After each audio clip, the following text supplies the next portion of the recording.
Praise the Lord. கர்த்தருடைய வசனம் மகிமையும் பொழுதாக. ஜெனிசிஸ் சாப்டர் 17 ஆதியாகமம் 17 அதிகாரம் 2வது வசனம்.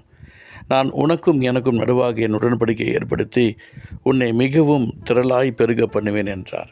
எனக்கு பிரியமானவர்களே, ஆபிராமை கர்த்தர் அழைக்கும் போது ஒரு விசேஷித்த ஒரு கிருபையை கொடுப்பேன், உன்னை ஆஸ்வதிப்பேன், சபிக்கணும் சபிப்பேன், நீ ஆசுதமாக இருப்பாய், பூமியில் வம்சங்கள் உனக்குள் ஆஸ்வதிக்கப்படும் என்று கர்த்தர் அநேக விஷயங்களை கர்த்தர் உடன்படிக்கை கொடுக்கிறார்.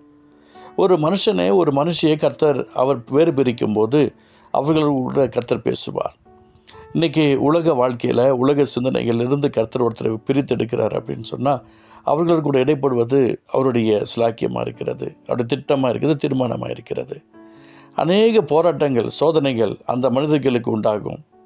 யாரை கர்த்தர் கூப்பிட்டாலும் அந்த உலக வாழ்க்கையிலிருந்து வேறு பிரித்து நீ ஆண்டவருடைய நாமத்திற்காக மகிமைப்படக்கூடிய சகோதரன் சகோதரி என்று சொல்லி ஒரு மனுஷனை கர்த்தர் வேறு பிரித்து மகனே மகளே என்ற போஸ்டிங்கை கொடுத்து கர்த்தர் ஒருத்தர் நடத்துகிறார் அப்படின்னு சொன்னால் நிச்சயமாக அவர்கள் கஷ்டத்தை அனுபவிக்கக்கூடியவர்கள் தான், அதில் அவர்கள் வேதனை அனுபவிக்கக்கூடியவர்கள் தான், அதை மாற்ற கருத்தே கிடையாது.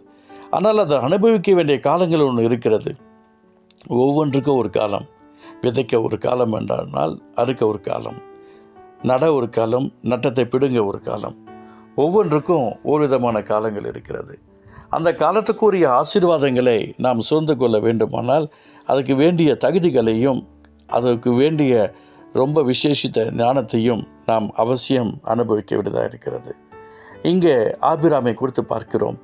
ஆபிராம் கர்த்தர் ஆண்டவருடைய வார்த்தைக்காக கீழ்ப்படிந்து உற்சாகமாக உண்மையாக ஓடி வந்ததை பார்க்கிறோம்.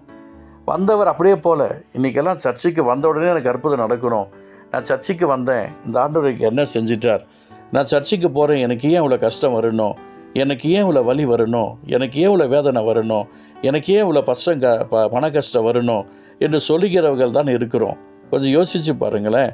ஆபிரகாமை போல நாம் விசுவாசத்தில் உத்தமமாக இருக்கிறோமா, நீதியாக இருக்கிறோமா அப்படின்னு பார்த்தா ரொம்ப கஷ்டம். ஆபிரகாமை குறித்து நமக்கு நல்லா தெரியும், அவருடைய விசுவாசத்தை குறித்து தவிர. எனக்கு பிரியமானவர்களே, உங்களுக்கு நான் சொல்லிக்கிறேன், அப்போ இவ்வளோ காலங்கள் இருந்த அந்த ஆபிரகாம் 99 வயசில் கர்த்தர் பேசுகிறார், இனி உனக்கு நான் ஆபிரகாம் பேர் வைக்க மாட்டேன், ஆபிரகாம் வைக்க போகிறேன் அப்படின்னு சொல்லிட்டு 99 வயசில் இருக்கும்போது கர்த்தர் மறுபடியும் பேசுகிறார்.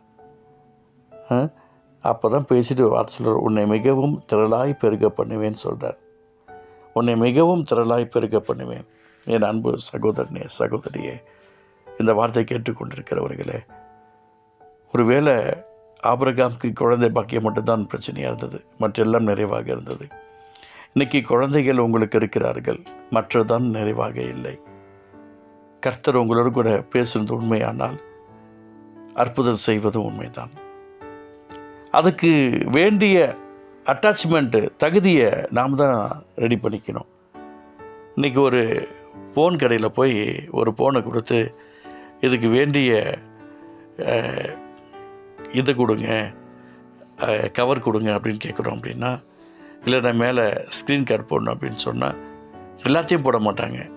அந்த மொபைல் பேர் என்ன, அந்த மொபைலுக்கு தகுந்த மாதிரி பார்த்து தான் போடுவாங்க.